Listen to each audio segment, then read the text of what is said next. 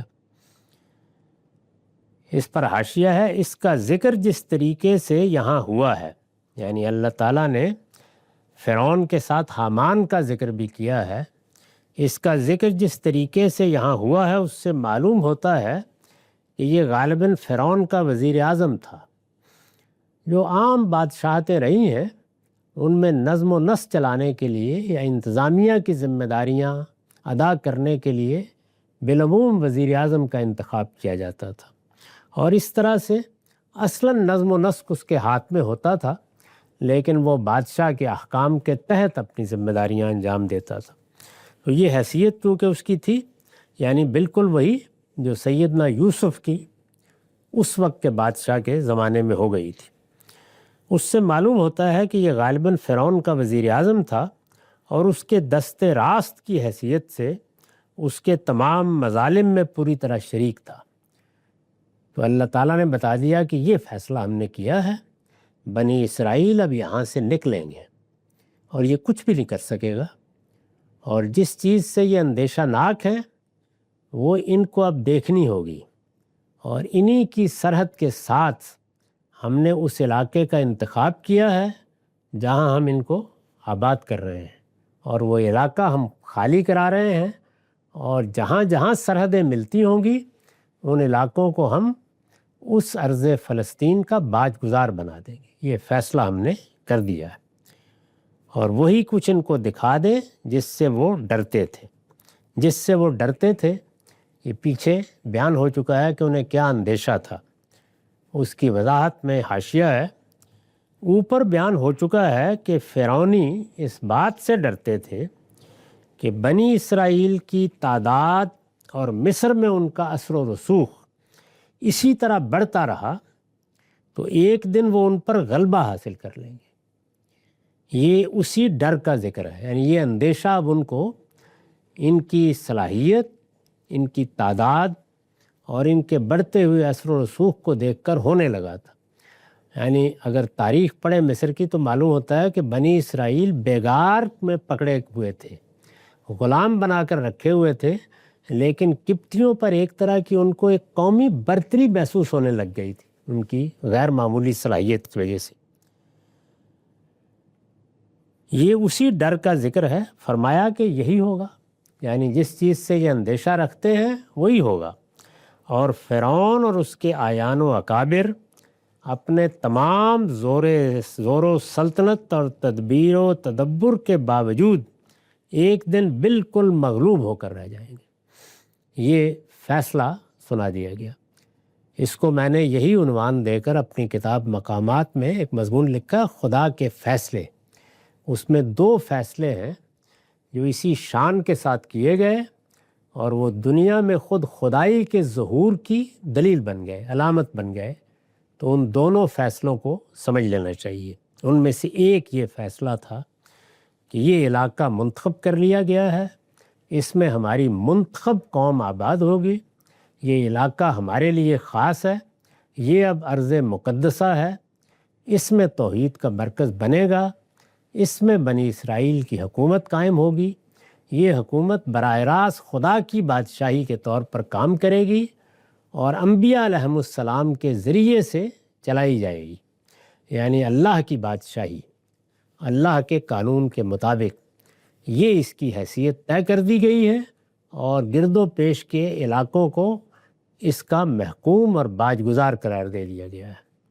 یہ اللہ کا وہ فیصلہ تھا جو اس کے بعد کم و بیش 1400-1500 سال تک نافذ رہا. یعنی اتنا ہی زمانہ جتنا ہمارے ساتھ اب گزر چکا ہے، یہاں تک کہ پھر سیدنا مسیح کی بعثت ہوئی اور بنی اسرائیل اس منصب سے معزول کر دیے گئے. یہ داستان ابھی جاری ہے. ہمارا وقت ختم ہو گیا. اقول قولی ھذا واستغفر اللہ لی ولکم ولسائر المسلمین.